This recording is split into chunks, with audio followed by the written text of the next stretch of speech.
Considering that student mothers are a thing, this comic might have gotten a little too real for some people.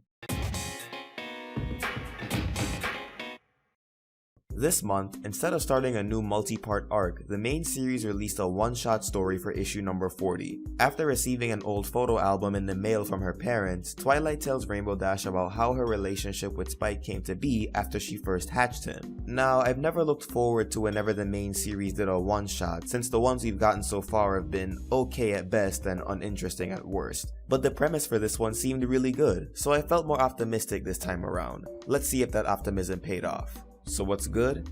As usual, Brenda Hickey's artwork is on point here, but for this issue I want to bring special attention to the panel layouts she uses. While for some pages you have your standard squares and rectangles, other pages get more creative with the layout, which really helps to convey the emotions of the characters, and in a comic where Twilight's feelings, specifically her stress and anxiety, are an important aspect of the story, that's a good thing. Some of the transitions are really good too, specifically the panel that starts to flash back off.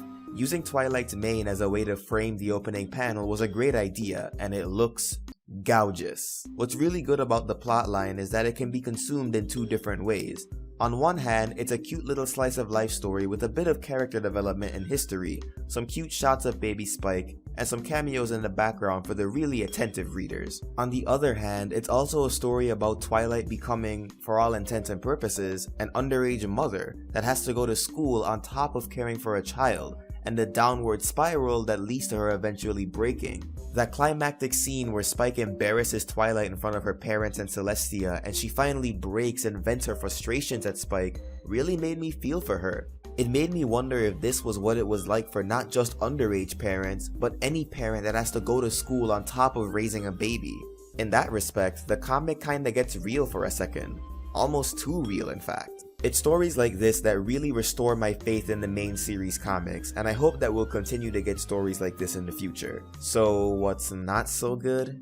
If there's one thing I think some readers will take issue with, it's Celestia. Granted, she tends to catch hell for simply breathing, so it's not easy to avoid this issue, but even I'm a little conflicted by her role here. In the story, Celestia wasn't able to dedicate all her time to raising Spike on top of her duties as princess, so, seeing potential in Twilight, she asks her to help. The problem is that the rest of the story plays out as though it was solely Twilight's responsibility to raise him. Celestia did say that she wouldn't have asked Twilight if she couldn't handle it, and that's understandable. But the comic makes it seem as though Celestia just dumped Spike onto Twilight. Had the story shown or mentioned Celestia checking on her student, or if it had Twilight purposely take everything on by herself, this would have been less of an issue. The Sun Princess gets enough harsh criticism as it is, and the last thing we need is for a story to give her critics legitimate ammunition against her. That aside, I still consider this to be a good issue, and a sign of improvement for the main series.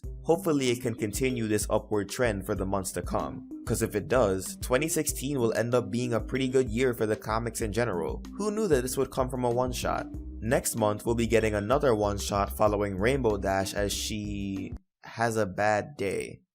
A little broad, but we'll see what this brings us. So what do you think of issue number 40? Swarm that comment section below or bug me on social media, and consider supporting me through Patreon or PayPal art commissions.